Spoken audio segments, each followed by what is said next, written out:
Yo, what's up guys, welcome back to another video. This is a reaction to US is testing its new gigantic 13 billion aircraft carrier. Expensive, a lot of money, and I mean 13 billion, that is a lot. But yeah, we're going to check this out. I don't know anything about this, but I mean, if it's this expensive and it's bigger than the previous one, it's obviously got a lot going for it. But yeah, we're going to check this out. Hopefully going to enjoy. Links are in the description to my Patreon if you want to see some more of my reactions to different things that I can't post to YouTube for whatever reason. But let's jump into this and see a bit about this. The history of U.S. aircraft carriers began over 100 years ago in 1910. However, the first full-fledged tactical and operational aircraft carrier formations of the U.S. Navy were formed before the outbreak of World War II. Now the American fleet has 11 aircraft carriers, 10 Nimitz class, and 1 Gerald Ford class.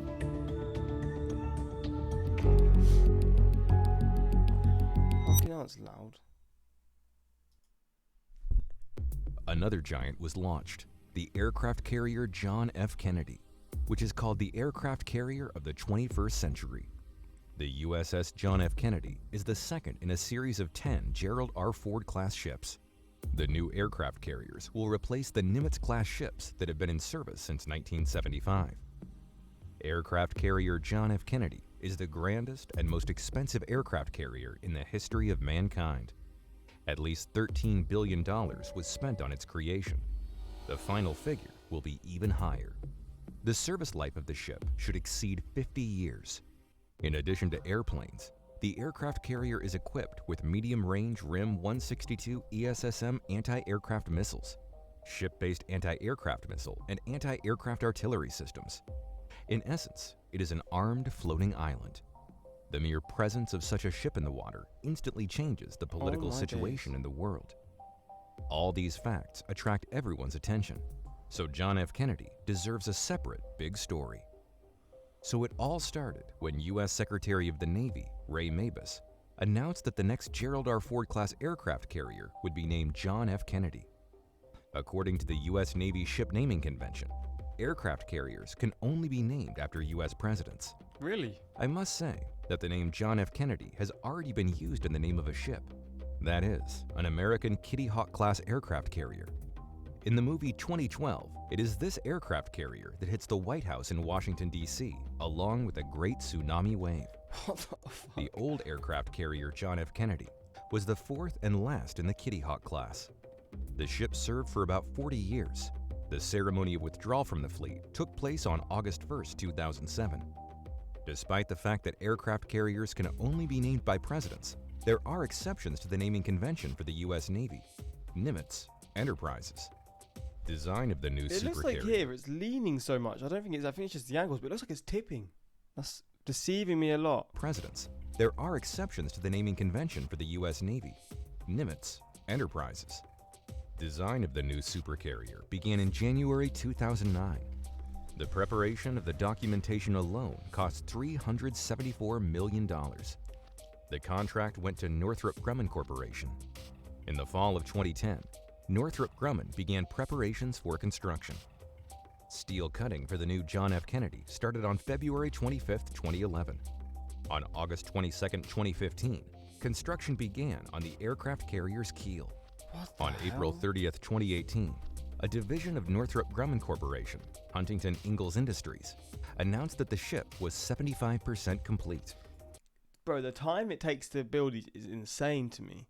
Because you think about World War II, the aircraft carriers then, I wonder how long they would have taken to build those ones, because obviously the things they would have built, and it probably wouldn't have been as hard, because it's like, actually no, there's two ways to it, because they wouldn't have been advanced, so like it wouldn't have taken all these things to build it in the first place. But secondly, they haven't got like the engineering facilities and stuff, so I don't know, it would have taken years as well. I'm assuming, because this is what taken 10 years nearly at this point, or 10 years now. They would have taken longer than that, I'm sure, but maybe not. I don't know. It's interesting how long they take to create, though. After a year and a half, the aircraft carrier was launched. The baptism took place on December 7, 2019. The godmother of the ship was President Kennedy's daughter, Caroline Kennedy. Oh, The wow. launching ceremony was attended by over 20,000 people. Officials talked about the power of the American Navy. The supercarrier's abilities are truly amazing.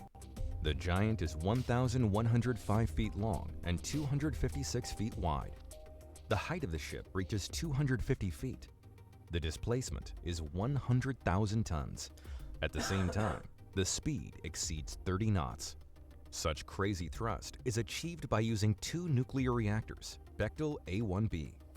The power of each is 700 megawatts. The new generation A1B reactors operate on the same principle as the reactors for land-based nuclear power plants. The only difference is that their energy is transmitted to 4 shafts that drive the ship's propellers. These 2 nuclear units are able to fully cover the electricity demand of a 500,000 city. The navigation autonomy of the aircraft carrier John F. Kennedy is limited exclusively by the supply of provisions. As usual, there are food supplies on board, which will be enough to feed more than 4.5 thousand personnel and service personnel for 100 days of sailing. Oh, my days. The hull of the aircraft carrier John F. Kennedy as a whole differs little from the ships of the Nimitz type. Why change the best? One of the notable differences concerns the deck superstructure, which has been moved closer to the stern. This decision increased the speed of movement of ammunition and aircraft because the area of the takeoff deck increased. In the air wing of John F. Kennedy, there are almost 100 aircraft for various purposes. First of all, the carrier-based fighters FA-18EF Super Hornet and F-35C, which are perfectly suited for the aircraft carrier. Integration with F-35C fighters remained questionable for some time. Initially, the delivery of the aircraft carrier involved a 2-stage scheme. First, the basic version, and then additional equipment for integration with F-35C fighters. However, the concern was in vain. Electronic countermeasures aircraft EA-18G Growler, early warning aircraft E-2D Hawkeye, and transport C-2 Greyhound can also be placed on board. In addition, the aircraft carrier John F. Kennedy is capable of carrying, and if necessary, using MH-60RS helicopters and drones. The know-how of the new generation aircraft carriers, which include Ford and John F. Kennedy, are the electromagnetic catapults. Recall that earlier these are so crazy how they can actually, like, the way they just work is so fascinating. How it can just put the planes at such a high speed so quickly. What I'm wondering, right, is obviously this one has now been built. Is it like on to the next one? Once they build one, they're on to the next, trying to improve and just constantly improve. When they've done the next one, then they're on to the one after that. Like, that's what I'm thinking. Like, they're probably already in the works of creating a new aircraft carrier that's even better than this one, but maybe not. I don't know, but I'm assuming that's the case. Parts were used on because they take so long to build. American aircraft carrying cruisers. Electromagnetic catapults make the acceleration of the aircraft smoother. As a result, pilots experience less stress, both physically associated with overload and psychological, which translates into lower risk of making a mistake during takeoff. Oh, wow. The landing has become no less comfortable. As you know, most aircraft accidents involving carrier-based aircraft occur either during takeoff or landing. To facilitate the landing on the aircraft carrier John F. Kennedy, an electromechanical aero finisher is used. The deck part of such devices consists of several cables stretched above the deck and connected to drums. When landing on an aircraft carrier, the aircraft have a high speed. The deck is not long enough to slow down. Therefore, carrier-based aircraft are hooked onto one or more ropes using a hook. As a result of the engagement, the speed is damped. In addition to the cable device, the aero finisher system includes a hydraulic brake, a mechanical brake, and electric motors that generate energy for the operation of the entire device. When the aircraft is braking, the control system, using bypass valves, constantly regulates the pressure and fluid flow in the hydraulic braking system. Thanks to this solution, the aircraft decelerates more smoothly. Aero finisher can be configured to receive aircraft of different weights. This gives the prospect that John F. Kennedy will be able to carry 6th generation carrier-based fighters. We have already talked about them in our other video. It is noteworthy that the energy that is generated when the landing aircraft is braking is accumulated for further use. That is, the work of the aero finisher is partially provided by the energy accumulated during the braking of the aircraft. Holy Greta shit. Thunberg should be delighted here. A catapult and an arrow finisher are those devices without which an aircraft carrier, and even more so a supercarrier, cannot exist. It may seem like a trifle. In addition, there are no unknown mechanisms or new laws of physics in the operation of these devices. However, the first caveat is the compactness of the system. Let it be an aircraft carrier and a large ship, but this is a ship where every inch of space must work for a common goal. This is the main reason for optimizing already known and reliable technologies. The second nuance concerns the reliability and endurance of the catapult. The electromagnetic catapult allows one to increase the intensity of flights up to 220 per day at peak load.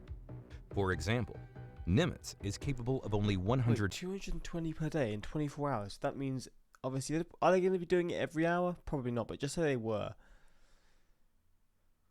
So, that's like 9 takeoffs an hour. So every 10 minutes would be 6.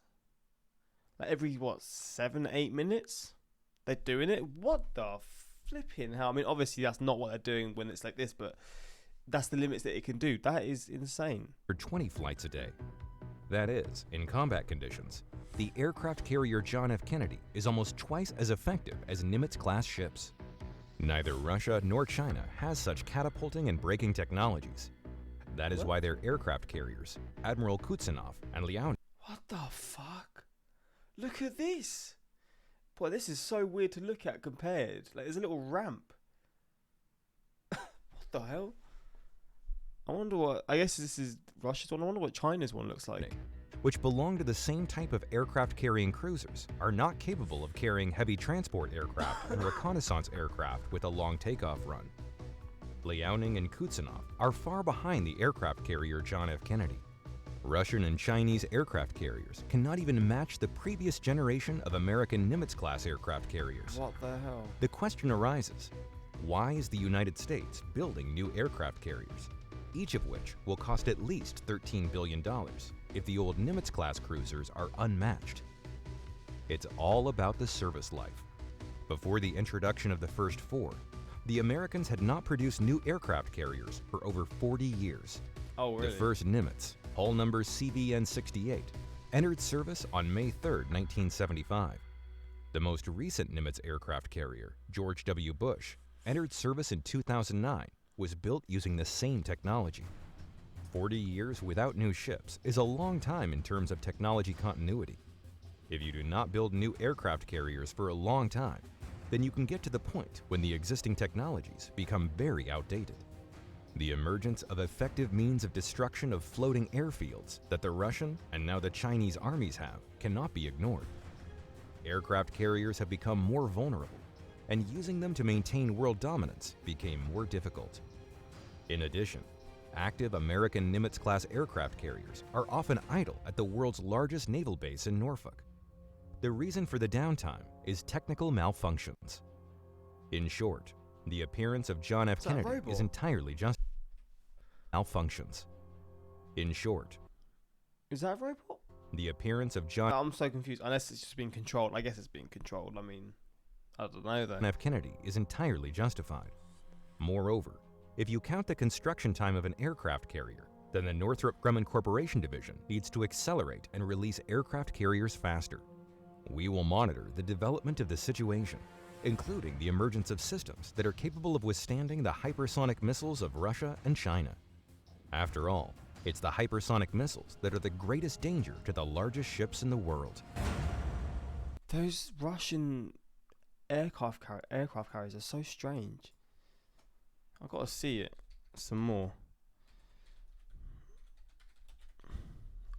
I also got to see the UK's aircraft carrier. Cause I don't even, oh, for God's sake, I can't type. Because I don't even know what ours look like. So they love the ramps then. That is just their style. Oh, it's China.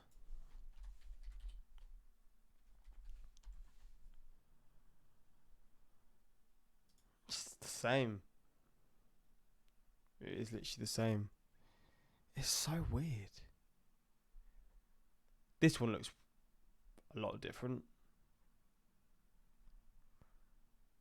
That looks massive.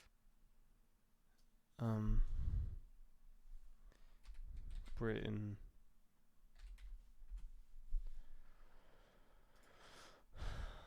So wait, also the UK's has a ramp as well. What the fuck? Well, ours looks a bit strange.